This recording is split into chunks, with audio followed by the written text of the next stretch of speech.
আসসালামু আলাইকুম সুপ্রিয় শিক্ষার্থীরা, আজকের ক্লাসে তোমাদের সবাইকে স্বাগত জানাই। এবং আমার ক্লাস তোমরা ইতিপূর্বে যারা করেছো, সমাজবিজ্ঞানের উপরে দুই একটা ক্লাস হয়েছে, অর্থাৎ সুপার 60 যে ক্লাসগুলো চলছে, আজকে আমি তোমাদেরকে সোশিওলজির দ্বিতীয় পত্রের ষষ্ঠ অধ্যায় পড়াবো।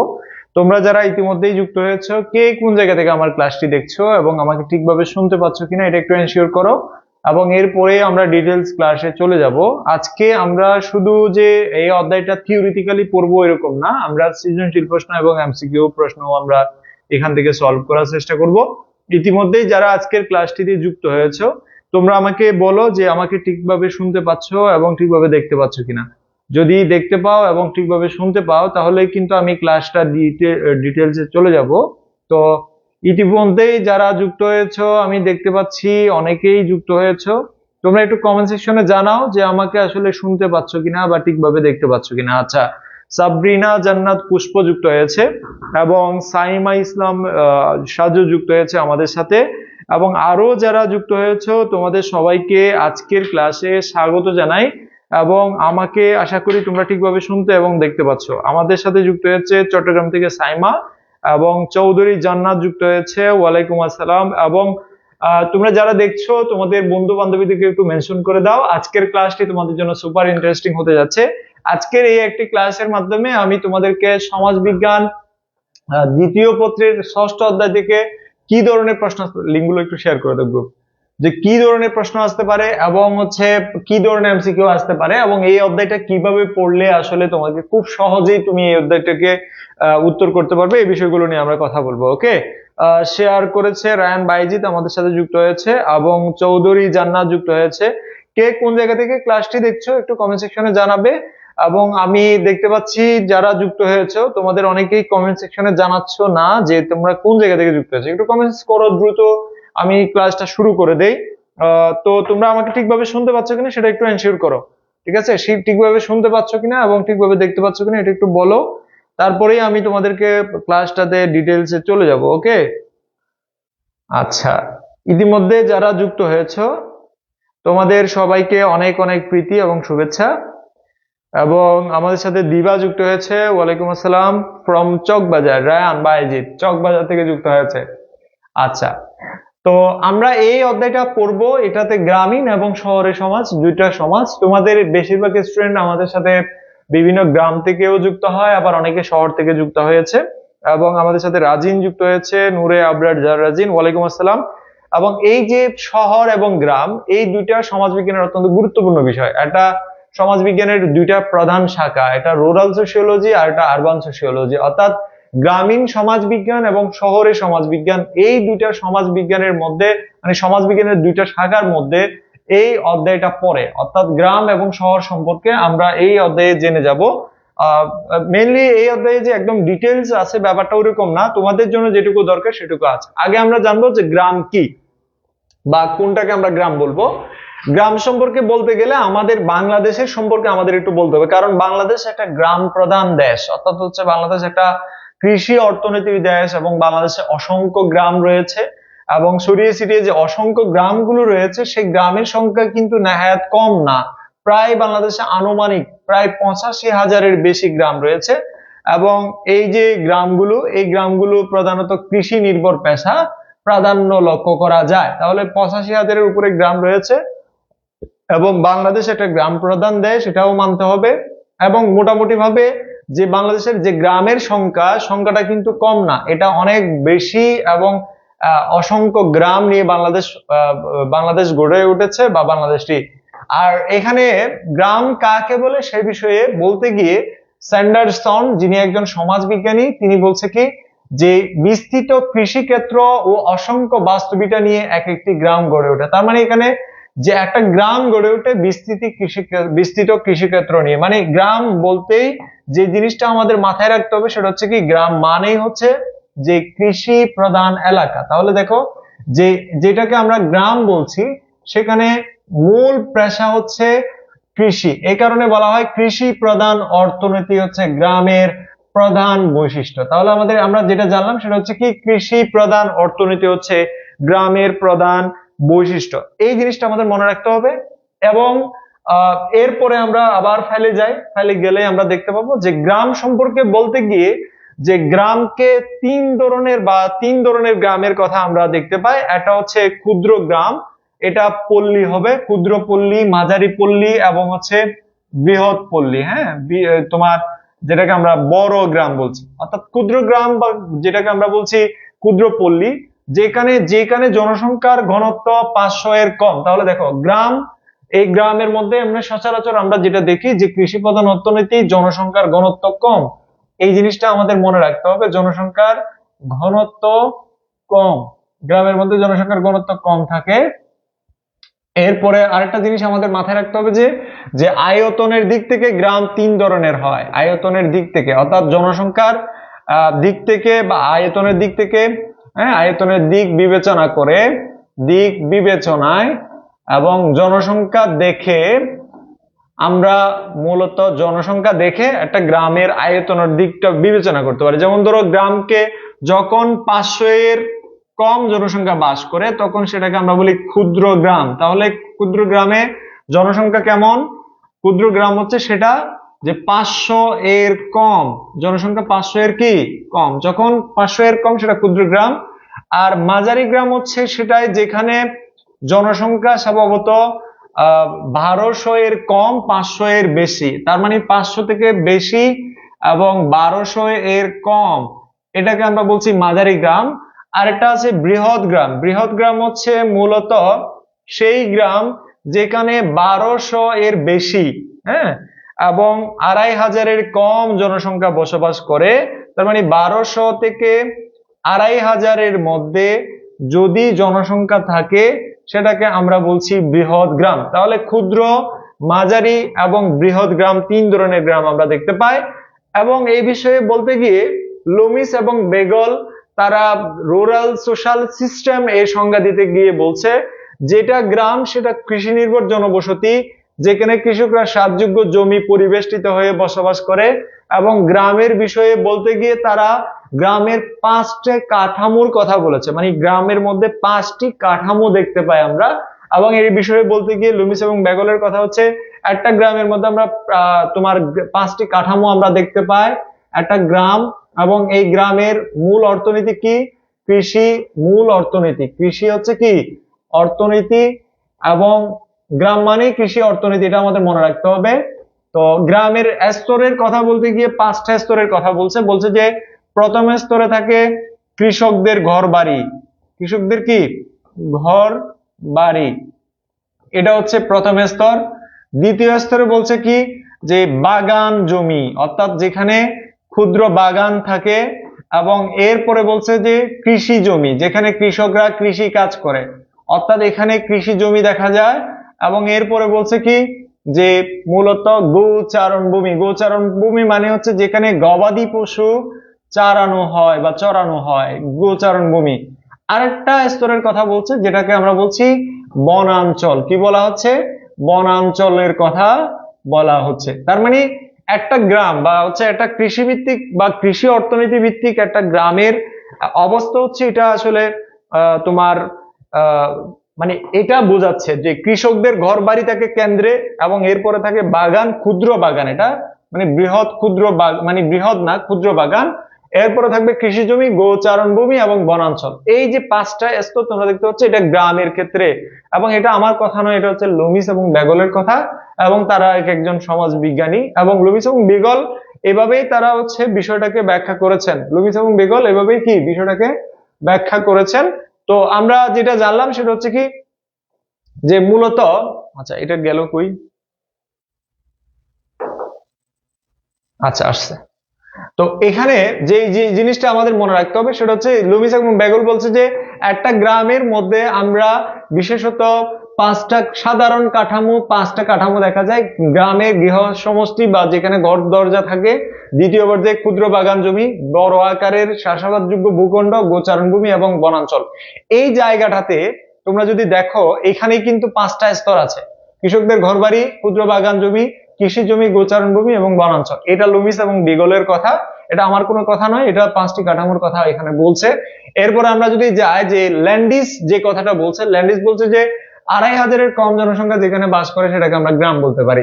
অর্থাৎ পরিসংখ্যানের প্রয়োজন না হইলে 2500-এর কম যে জনসংখ্যা, সেই জনসংখ্যা যে এলাকার মধ্যে বসবাস করে সেটাকে আমরা গ্রাম বলতে পারি, এবং তাদের মূল অর্থনীতি হচ্ছে কৃষি। এই জিনিসটা আমাদের মনে রাখতে হবে, মূল অর্থনীতি কি? কৃষি। তাহলে তাদের মূল অর্থনীতি কি? কৃষি। তাহলে গ্রামের মানুষদের মূল অর্থনীতি হচ্ছে কৃষি এবং জনসংখ্যা 2500-এর কম। তাহলে আমি গ্রামের কয়টা প্রধান বৈশিষ্ট্য আমি তোমাদেরকে বলতেছি। গ্রাম, যেটাকে আমরা গ্রাম বলবো, সেখানে মূল অর্থনীতি হচ্ছে কি? মূল অর্থনীতি হচ্ছে কৃষি। মূল অর্থনীতি কৃষি, এটা আমাদের মনে রাখতে হবে। তাহলে গ্রামের প্রধান অর্থনীতি হচ্ছে কৃষি। এবং জনসংখ্যা কেমন? জনসংখ্যা কি বেশি না কম? তো এখানে আমরা যেটা জানলাম সেটা হচ্ছে কি জনসংখ্যার ঘনত্ব কম। জনসংখ্যার ঘনত্ব কম, অথবা আমরা জনসংখ্যার ঘনত্ব কম এটা বলবো, এবং জনসংখ্যার ঘনত্ব কম এবং বৃহৎ গ্রাম বলতে আমরা বৃহৎ গ্রাম 1200 থেকে 2500-এর মধ্যে জনসংখ্যা থাকবে। ঠিক আছে, এর বেশি হইলে কিন্তু সেটা আর গ্রাম থাকে না, সেটা শহরের পর্যায়ে চলে যায়। এবং মানে ঘনিষ্ঠ সম্পর্ক প্রত্যেকের মধ্যে কি থাকে? ঘনিষ্ঠ, ঘনিষ্ঠ সম্পর্ক থাকে। গ্রামের প্রত্যেকটা মানুষের মধ্যে ঘনিষ্ঠ সম্পর্ক থাকে, অথবা আমরা এটাকে হৃদ্যতাপূর্ণ সম্পর্ক বলতে পারি। হৃদ্যতাপূর্ণ সম্পর্কও আমরা বলতে পারি। ওকে, তাহলে আমরা বেশ কয়েকটা জিনিস জানলাম গ্রাম সম্পর্কে। এইটুকু তোমাদের জন্য ইনাফ, কারণ হচ্ছে গ্রাম সম্পর্কে এর বেশি প্রশ্ন পরীক্ষায় আসে না, বা পরীক্ষায় তেমন একটা আসে না। তো গ্রামের প্রধান কয়েকটা বৈশিষ্ট্য আমরা দেখব। যেমন ধরো, গ্রাম কৃষিভিত্তিক পেশা, পরিবার ব্যবস্থা রয়েছে, সেখানে যৌথ পরিবার, গ্রামীণ জনসংখ্যার ঘনত্ব কম, শিক্ষার হার কম, এবং সামাজিক মর্যাদার পরিবর্তন কম হয়, এবং এখানে সামাজিক মর্যাদা প্রায় সবাই কাছাকাছি। সামাজিক নিয়ন্ত্রণ ব্যবস্থা খুবই কঠোর, সামাজিক গতিশীলতা কম, সামাজিক স্তর বিন্যাস কম, প্রথাবদ্ধ দৃষ্টিভঙ্গি দেখা যায়, এবং সামাজিক মিথস্ক্রিয়া বেশি দেখা যায়। কারণ মিথস্ক্রিয়া মানে ভাব বিনিময়, তারা পরস্পরের সাথে যে কথাবার্তা বলে যোগাযোগ রাখে বেশি, এটা বেশি। আমি লিখে দেখাচ্ছি তোমাদেরকে। সেটা হচ্ছে কি পরিবার ব্যবস্থা, এখানে যৌথ পরিবার পরিলক্ষিত হয়, এবং জনসংখ্যার ঘনত্ব কম, এবং একইভাবে এখানে শিক্ষার হার কম, এবং অন্যদিকে সামাজিক মর্যাদা তোমার সবাই সমজাতীয় বা সমান বা একই রকম। আবার সামাজিক নিয়ন্ত্রণ বেশি থাকে, এবং অন্যদিকে গতিশীলতা কম, এবং সামাজিক স্তরের বিন্যাস কম, এবং একইভাবে প্রথাবদ্ধ দৃষ্টিভঙ্গি পরিলক্ষিত হয়, এবং একইভাবে একইভাবে হচ্ছে চিত্ত বিনোদনের উপায় কম বললেই চলে। অর্থাৎ গ্রামের মধ্যে তেমন একটা থাকে না। মহাজনী দাদন ব্যবস্থা, এই যে তোমার দেখো, মহাজনী দাদন ব্যবসা মানে হচ্ছে মূলত এটা গ্রামের মধ্যে দেখা যায়। মহাজনরা টাকা দেয়, সুদের বিনিময়ে টাকা দেয়, অর্থাৎ সুদের বিনিময়ে লোন দেয়, এটা আমরা গ্রামের মধ্যে দেখি। অর্থাৎ মহাজনরা লোন দেয় বা ঋণ দেয়, এবং এটা খুবই মারাত্মক গ্রামের জন্য। তো আমাদের দেশ স্বাধীন হওয়ার পর থেকে গ্রামের কি অবস্থা হয়েছে? দেশ স্বাধীন হওয়ার পর থেকে বাংলাদেশের গ্রাম কৃষি জমি অব্যাহতভাবে ভেঙে খন্ড খন্ড হয়ে গেছে। কেন খন্ড খন্ড হয়েছে? কারণ ধরো, এক বাবার এক খন্ড জমি আছে, তার সন্তান দুই ছেলে ভাগ করে ফেলছে, খন্ড হয়ে গেছে। খণ্ডীকরণ মানে হচ্ছে খন্ড খন্ড হয়ে যাওয়া। এবং তাদের 2টা করে সন্তান থাকলে 4 ভাগ হয়ে গেছে, তাদের যদি আবার 2টা করে সন্তান থাকে তাহলে এগুলোও ভাগ হয়ে যাচ্ছে। এভাবে জমিগুলো ভাগ হয়ে যাচ্ছে। জমি যত ভাগ হবে তত মাথাপিছু জমির পরিমাণ, প্রতিজনের মাথাপিছু এখন এমনও হয়ে গেছে যে আমাদের দেশে অনেক মানুষের জমি নাই, মানে কোনো জমিই নাই, তার কোনো বসতি করার জন্য কোনো জমি নাই, এরকম মানুষও অনেক আছে। খাদ্যশস্য উৎপাদন বেড়েছে, এটার পেছনে কারণ হচ্ছে সবুজ বিপ্লব।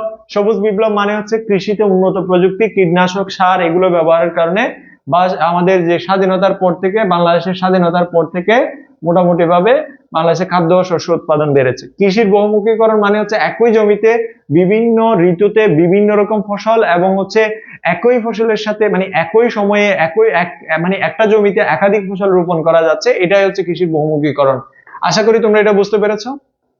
তো বাংলাদেশের গ্রাম সমাজ এবং শহরের সমাজের মধ্যে মানে কিছু পার্থক্য আছে। এখন আমরা যেটা নিয়ে কথা বলবো সেটা হচ্ছে কি শহরের সমাজের বিষয়ে।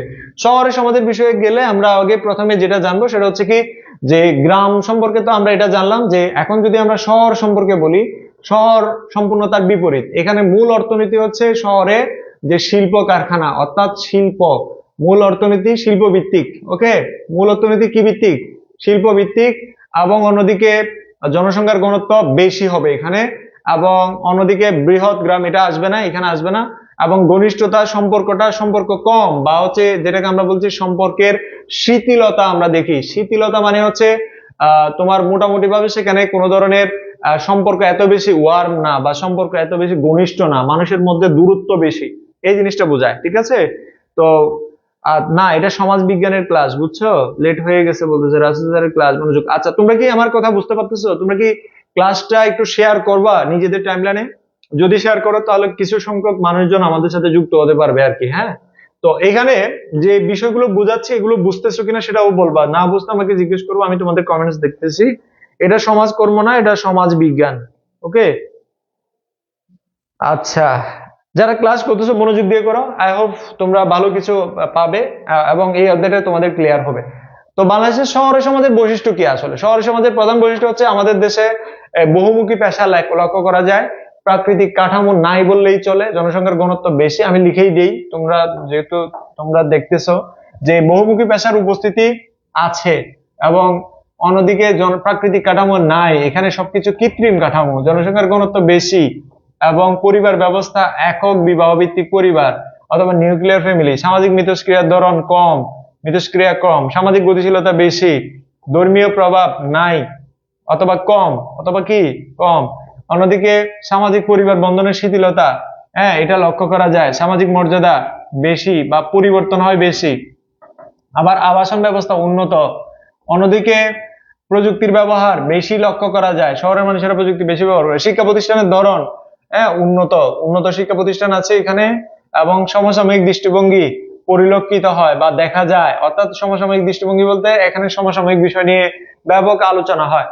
তো এখন আমরা গ্রাম এবং শহরের মধ্যে দুটার মধ্যে তুলনা করব, যে গ্রামে কি কি আছে কি কি নাই, শহরে কি কি আছে কি কি নাই। যেমন গ্রামের অর্থনীতি হচ্ছে কৃষিভিত্তিক অর্থনীতি, শহরে শিল্পভিত্তিক অর্থনীতি। গ্রামের সামাজিক সম্পর্ক ঘনিষ্ঠ, শহরে সামাজিক সম্পর্ক তত বেশি ঘনিষ্ঠ না। গ্রামের মানুষ রাজনীতি সচেতন না, শহরের মানুষ রাজনীতি সচেতন। পারিবারিক জীবন, গ্রামের মধ্যে যে যৌথ পরিবার বিদ্যমান, শহরে সেটা যৌথ পরিবার বিদ্যমান না, অথবা একক পরিবার লক্ষ্য। সামাজিকতার চর্চা সবচেয়ে বেশি হয় গ্রামে, শহরে সামাজিকতার চর্চা তেমন একটা হয় না।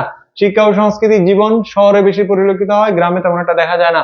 ধর্মীয় মূল্যবোধ গ্রামে বেশি দেখা যায়, শহরে তেমন একটা দেখা যায় না।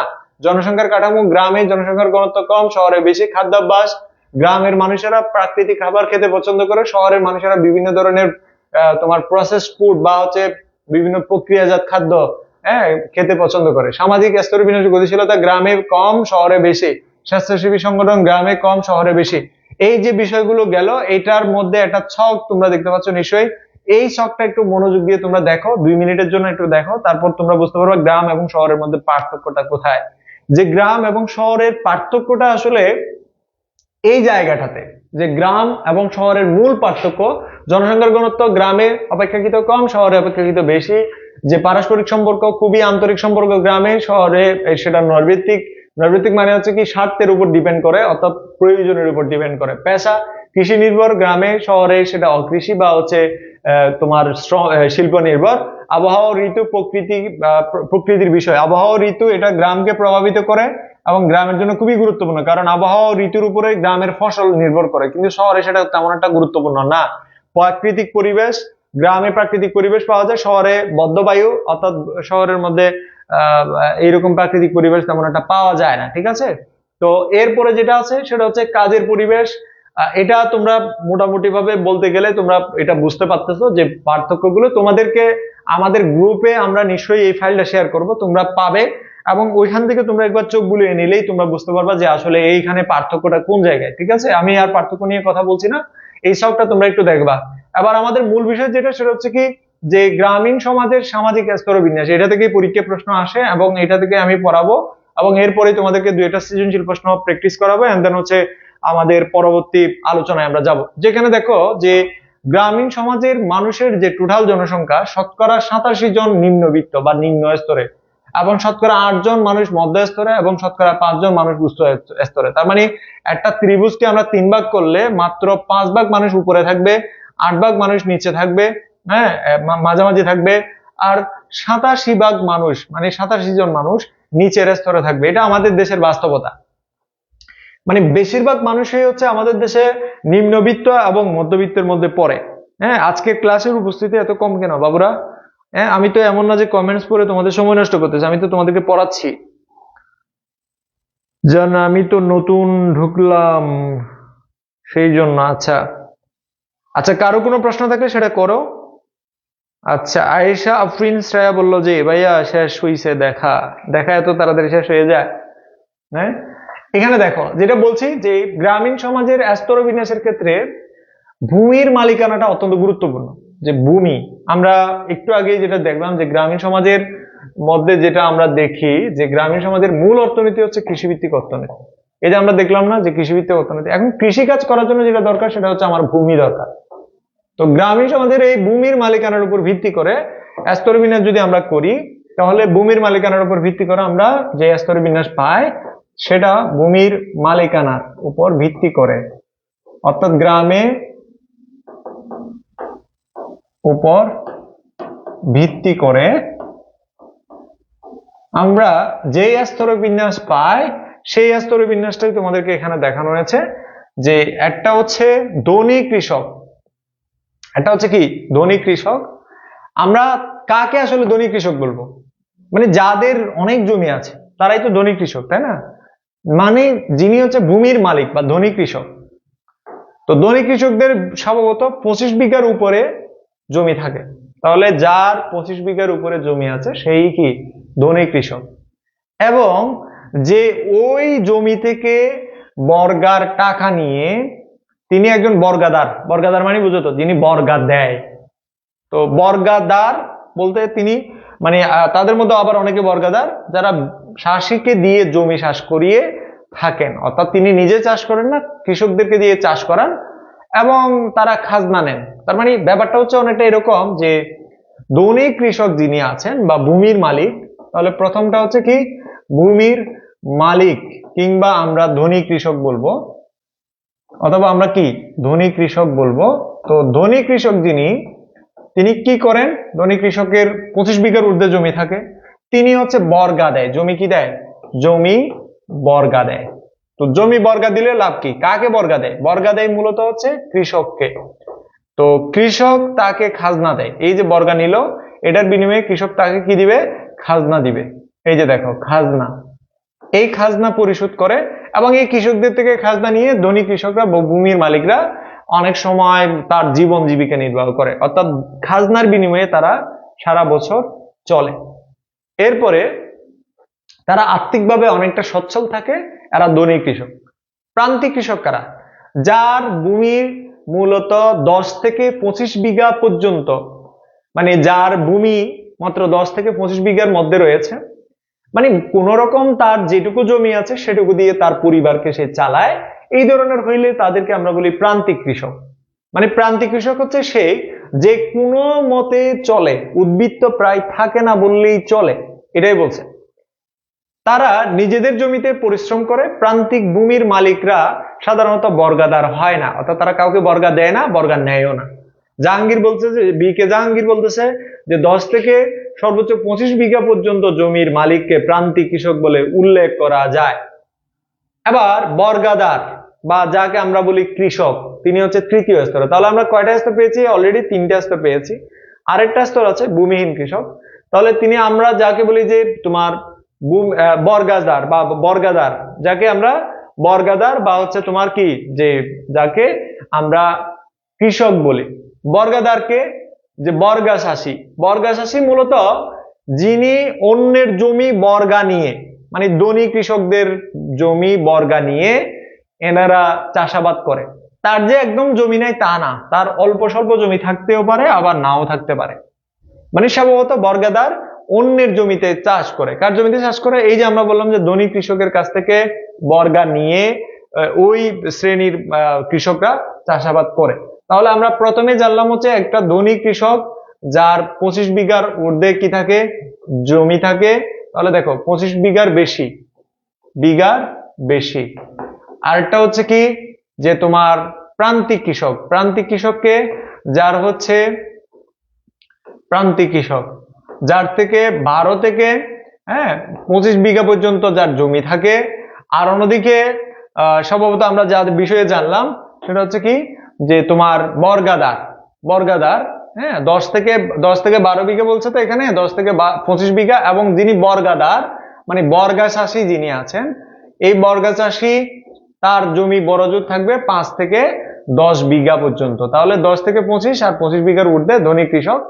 এই বর্গা চাষী তিনি ওই ধনী কৃষকের কাছ থেকে জমি বর্গা নিয়ে চাষাবাদ করবে এবং বছর শেষে বা হচ্ছে কি ফসল তুলে একটা নির্দিষ্ট পরিমাণ খাজনা ভূমি বা ধনী কৃষককে দিবে, ভূমির মালিককে দিবে। আরেকটা হচ্ছে যে ভূমির শ্রমিক, অর্থাৎ যাদেরকে আমরা শ্রমিক বলছি, সে একজন লেবার, তার কোনো জমি নাই, সে অন্যের জমিতে অ্যাজ এ লেবার হিসেবে কাজ করে এবং জমি না থাকার কারণে সেই বর্গা চাষী বা প্রান্তিক কৃষক বা হচ্ছে ধনী কৃষকদের জমিতে যে বার্ষিক, অর্ধবার্ষিক অথবা ত্রৈমাসিক একটা মজুরির বিনিময়ে তারা কাজ করে। আয়েশা শ্রেয়া বললো যে 22 তারিখ থেকে এক্সাম। আচ্ছা, লেট হয়ে গেল। শরীফাতুন্নেসা, আচ্ছা সমস্যা নাই, দেরি করলেও সমস্যা নাই, মনোযোগ দিয়ে ক্লাসটা করো যেটুকু থেকে পাইছো। তাহলে ভূমিহীন কৃষকদের কোনো জমি থাকে না, এরা অন্যের জমিতে কাজ করে। এদেরকে অনেকজন আমরা মজুরও বলতে পারি বা মজুর বা শ্রমিকও বলতে পারি। আবার শিক্ষার ভিত্তিতে গ্রামের মধ্যে আমরা 6 ধরনের স্তর বিন্যাস দেখি। তাহলে আমরা কিসের ভিত্তিতে প্রথমটা দেখলাম? ভূমির মালিকানার ভিত্তিতে। পরীক্ষায় এখান থেকে প্রশ্ন আসবে, এই যে ভূমির মালিকানার ভিত্তিতে স্তর বিন্যাস 4 ভাগে বিভক্ত, এটা থেকে পরীক্ষায় প্রশ্ন আসবে। এবার আমরা যেটা নিয়ে কথা বলছি শিক্ষার ভিত্তিতে গ্রামীণ সমাজের স্তর বিন্যাস আমরা 6 ধরনের দেখি। একটা হচ্ছে যিনি স্বাক্ষর জ্ঞান জানেন, মানে যার স্বাক্ষর জ্ঞান আছে, তো তিনিও শিক্ষিত। আর প্রাথমিক যিনি পাস করেছেন তাকে আমরা প্রাথমিক শিক্ষায় শিক্ষিত বলছি। এরপরে মাধ্যমিকে যিনি পড়েছেন তাকে আমরা মাধ্যমিক শিক্ষায় শিক্ষিত বলছি। এরপরে আছে কি উচ্চ মাধ্যমিক বলতে যিনি কলেজ পর্যন্ত পড়েছেন তাকে আমরা উচ্চ মাধ্যমিক বলছি। এরপরে আছে হচ্ছে স্নাতক মানে হচ্ছে যিনি অনার্স পর্যন্ত পড়েছেন তাকে আমরা স্নাতক বলছি। এবং যিনি মাস্টার্স পর্যন্ত পড়েছেন তাকে আমরা স্নাতকোত্তর বলছি। আমি এখানে তোমাদেরকে সরাসরি দেখাচ্ছি, সেটা হচ্ছে কি স্নাতকোত্তর পাস। এটা হচ্ছে শিক্ষার ভিত্তিতে। আরেকটা আছে ক্ষমতা ও কর্তৃত্বের ভিত্তিতে, যে পাওয়ার এন্ড অথরিটির ক্ষেত্রে গ্রামীণ সমাজে আমরা যেই স্তরবিন্যাস আমরা দেখতে পাই, তার মধ্যে একটা হচ্ছে চেয়ারম্যান, ইউনিয়ন পরিষদের চেয়ারম্যান এবং মেম্বার, এটা একটা স্তর। অর্থাৎ গ্রামের মধ্যে যে স্থানীয় সরকার ব্যবস্থার প্রথম ধাপ হচ্ছে ইউনিয়ন পরিষদ, বুঝছো? এই ইউনিয়ন পরিষদের যিনি চেয়ারম্যান বা মেম্বার থাকেন তারাই হচ্ছে গ্রামের সবচেয়ে ক্ষমতাধর ব্যক্তি বা হচ্ছে ক্ষমতাধর একটা অথরিটি। এবং অন্যদিকে মাতব্বর মানে হচ্ছে গ্রামের মধ্যে যারা মাতব্বর থাকেন, সাধারণত তারা নানান সমস্যা নিয়ে তারা কথা বলেন, সালিশ করেন, বিচার করেন এবং সেখানে যান এবং তাদের মতামত ব্যক্ত করেন। আরেকটা হচ্ছে নেতৃত্বস্থানীয় ব্যক্তি, যিনি কোনো একটা স্কুল, কলেজ বা মাদ্রাসার তিনি দায়িত্বে থাকেন এবং তারা শিক্ষকতা করেন অথবা হচ্ছে কোনো একটা পোস্টে চাকরি করেন, এরকম যাদেরকে আমরা পাতি নেতা বলি আর কি, নেতৃত্বস্থানীয় ব্যক্তি। আর একটা হচ্ছে সচেতন ব্যক্তি, যিনি হচ্ছে নিউজ বা হচ্ছে খবরাখবর, রাষ্ট্রের বিষয়াবলী সম্পর্কে যিনি খবরাখবর রাখেন, তাকে আমরা বলি কি যে যিনি সচেতন ব্যক্তি। আরেকটা হচ্ছে অসচেতন ব্যক্তিকে, যিনি হচ্ছে ইহজগৎ সম্পর্কে কোনো জ্ঞান রাখে না অথবা তিনি কোনো কিছু সম্পর্কে জানে না, এরকম। অর্থাৎ তিনি খুবই কম থাকেন যে কোনো বিষয় সম্পর্কে তিনি তেমন একটা জানেন না, এই ধরনের ব্যক্তি আমরা অসচেতন ব্যক্তি বলি। এখন আমরা ডিরেক্ট সৃজনশীল প্রশ্নে চলে যাই। আমরা তাহলে স্তর বিন্যাস সম্পর্কে দেখলাম যে গ্রামীণ সমাজের স্তর বিন্যাস কেমন হয়। এখন আমরা যেটা নিয়ে কথা বলবো সেটা হচ্ছে কি যে সৃজনশীল প্রশ্ন নিয়ে। আমরা এমসিকিউ আছে আমাদের এখানে এবং সিকিউ প্রশ্ন আমরা দেখি কিরকম সিকিউ প্রশ্ন হয়।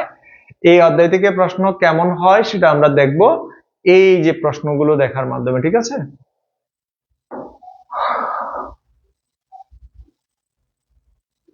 আচ্ছা, এই যে দেখো, এটা উদ্দীপক ক, এটা বলছে উদ্দীপকের সমাজের প্রকৃতি, আর একটা উদ্দীপক খ। এটা কোন সমাজ, এটা কোন সমাজের বৈশিষ্ট্য একটু কমেন্ট সেকশনে জানাও তো। আর এটা কোন সমাজ, এটা কমেন্ট সেকশনে জানাও।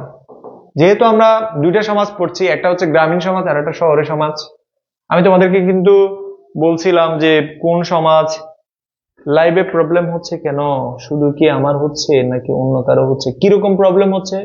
আমি তো আমার এখানে খুব স্পষ্টভাবে দেখতেছি, আমি তোমাদের মতোই আমি আমার প্যাডে দেখতেছি, অর্থাৎ প্যাড যেটা আমার হাতে আছে, ট্যাবে বা প্যাডে যেটাই বলো, আমি দেখতেছি এখানে আমারটাতে সমস্যা হচ্ছে না। এটা কোন ধরনের সমাজ বলো তো?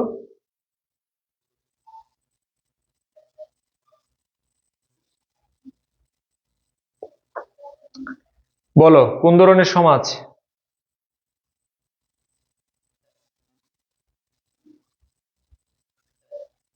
কমেন্ট সেকশনে জানাও দ্রুত দ্রুত দ্রুত, এটা কোন ধরনের সমাজ, কোনটা কোন ধরনের সমাজ? উদ্দীপক 1 এবং উদ্দীপক 2। উদ্দীপক 1 গ্রামীণ সমাজ, পুষ্প কমেন্টস করেছে। আর বাকিরা কি, বাকিরা একটু কমেন্টস করো দেখি পারো কিনা।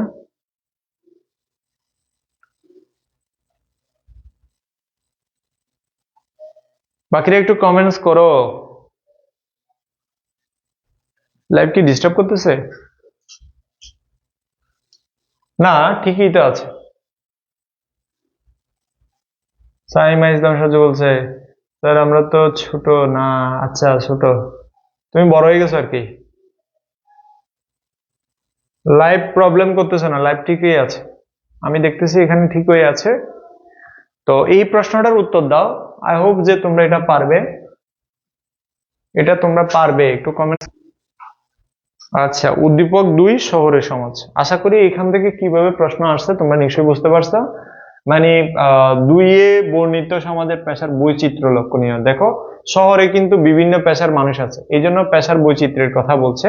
শহরে বিভিন্ন পেশার মানুষ দেখা যায়, বৈচিত্র্যের কথা বলছে। আমরা আরেকটা প্রশ্ন দেখি, 2 নম্বর যে প্রশ্নটা আছে, দৃশ্যকল্প 1 এবং দৃশ্যকল্প 2। এখানে মেনলি যে প্রশ্নটা সেটা হচ্ছে কি, দৃশ্যকল্প 1-এ যে একসময় রহিম মিয়ার অল্প জমি ছিল, জমির ফসল দিয়ে তার পরিবারের ভরণ পোষণ চলতো না, তাই তিনি অন্যের জমি নিয়ে চাষ করেন তার পরিবারের প্রয়োজন পূরণ করতেন।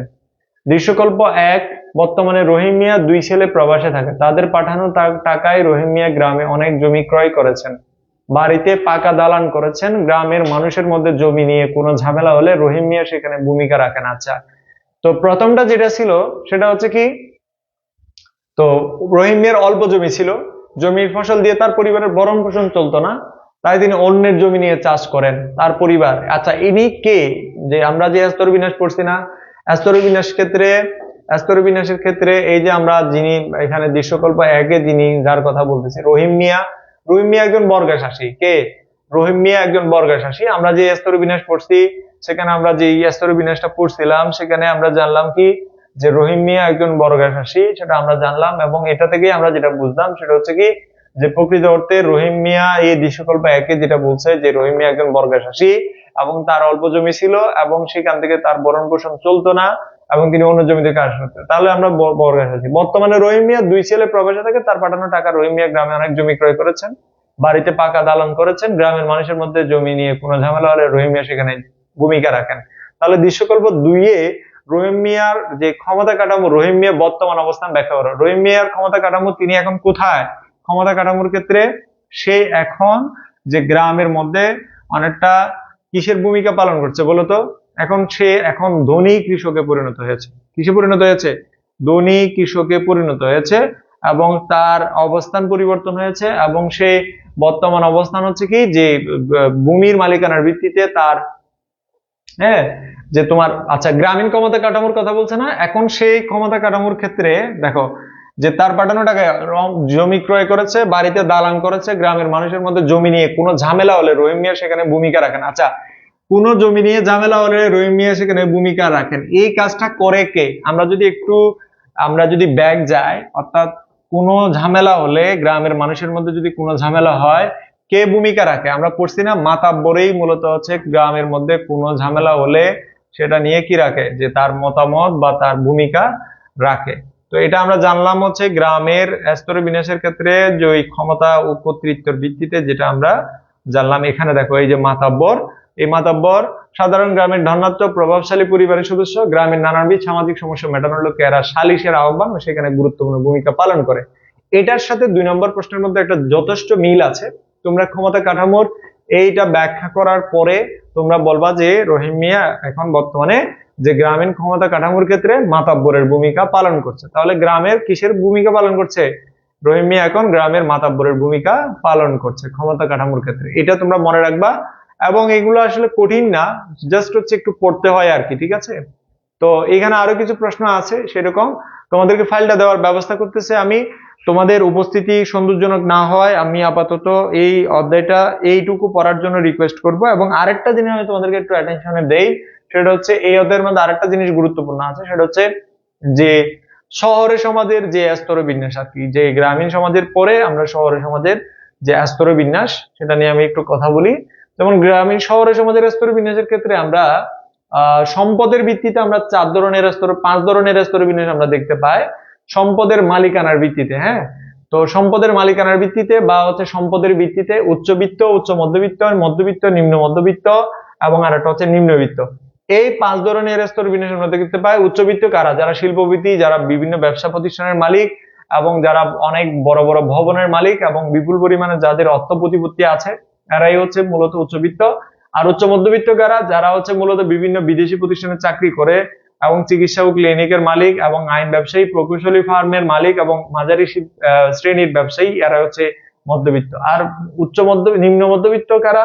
যারা হচ্ছে মূলত তোমার অনেকটা আর্থিকভাবে অভাব অনটনে থাকে এবং অনেকটা টানাটানি করে কোন রকম জীবনযাপন করে, চাকরি বাকরি করে, এরাই হচ্ছে তোমার নিম্ন মধ্যবিত্ত। আর মধ্যবিত্ত হচ্ছে যারা সরকারি কর্মকর্তা, সাংবাদিক এবং পেশাজীবী বিভিন্ন মানুষেরা মধ্যবিত্ত শ্রেণীর মধ্যে বসবাস করে। আর নিম্নবিত্ত কারা? যারা দিনমজুর, রিক্সাওয়ালা, শ্রমিক, দারোয়ান, এরাই হচ্ছে নিম্নবিত্ত।